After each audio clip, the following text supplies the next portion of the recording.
Xabi Alonso and Real Madrid have just parted ways. If you told me in September Alonso wouldn't be the Real Madrid manager anymore in January, I'd look at you like you're crazy. But what exactly happened between Xabi Alonso and Real Madrid? Let's go through it all. 25th of May 2025, Xabi Alonso is announced as Real Madrid manager for the next 3 seasons and will be taking charge of the Club World Cup, replacing his former manager at two separate clubs he had him under, at Real Madrid and Bayern Munich, who's definitely a Real Madrid but had a disappointing end to his final season at the club. Real Madrid fans and club members were desperate for this man. They all saw him as the future of the club, the man who'd become a club legend and deliver even more dominance to the already most dominant side of all time. This was a man who delivered a domestic double to Leverkusen whilst remaining unbeaten for almost the entire season, losing on the final game of the season against Atalanta in the Europa League final due to a Lookman masterclass. Many thought he was going to implement his 3-4-3 style of play at Real Madrid, and he did so at first, with Tchouaméni being the middle centre-back, but his style of play is very fluid, so you'd see Tchouaméni often becoming a DM.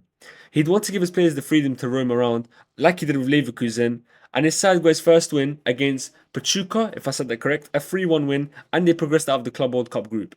His best win in the Club World Cup came against Dortmund, when his side managed to win 3-2, avoiding a late scare at the end with a brilliant Courtois save.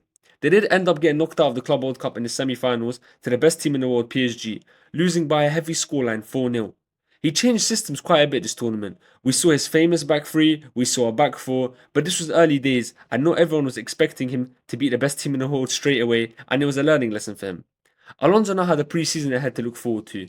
With new players, this was his time to implement his style of play. His new signings included Trent Alexander-Arnold, who was going to happen regardless of Alonso or not, Carreras and Mastantuono.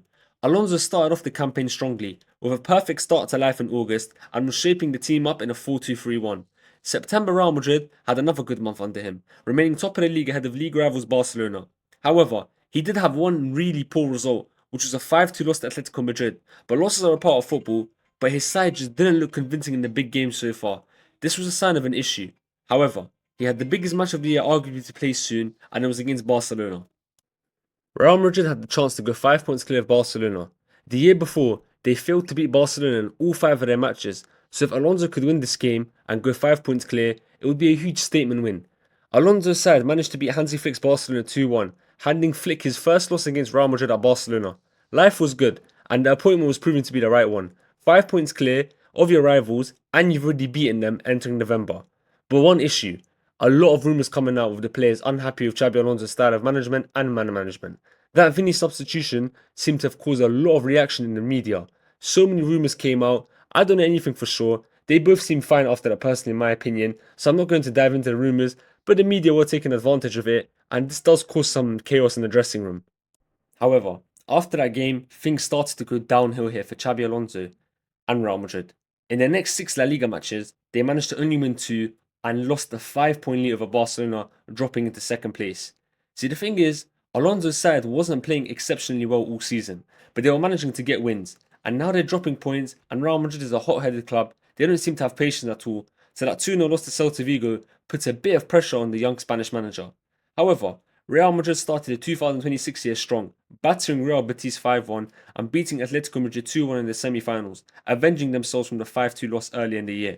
Now, the final against Barcelona, Xabi Alonso's last managerial match famously for Real Madrid. Madrid lost 3-2. At the end of the game, Rafinha stole all the headlights, and for the third successive final in a row against Barcelona, Real Madrid lost. At the end, we saw Alonso try to clap the Barcelona players, but his players weren't too keen on the idea. Again, not too sure what happened there, so I won't dive into that. I don't want to falsely accuse any players of anything, but it looked like they didn't want to follow his instructions. 12th of January, following the 2-1 loss, Alonso leaves Real Madrid via mutual consent. Now, do I think the sacking or the parting ways, because there's so many rumours of both of them coming out, I'm not sure which one actually happened, was fair? Not necessarily. I think it takes a bit of time to fully implement your ideas. Their pre-season was affected by the Club World Cup, and there's a lot of superstars in the team. Madrid don't have enough patience in my opinion. Now they're only 1 point behind Barcelona. Yes, I know Alonso is gone, but I think Alonso would have beaten Levante as well, and he would have been 1 point behind.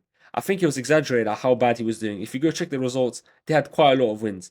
I think there was more to behind it, behind the scenes, or maybe Madrid just expect to lose 1 game a season, and for them, they have the highest of highest expectations, so I would kind of believe that. I do personally believe Xabi Alonso was gone too early, but let me know what you lot think in the comments down below. That's the end of the video, everyone. Thank you for watching.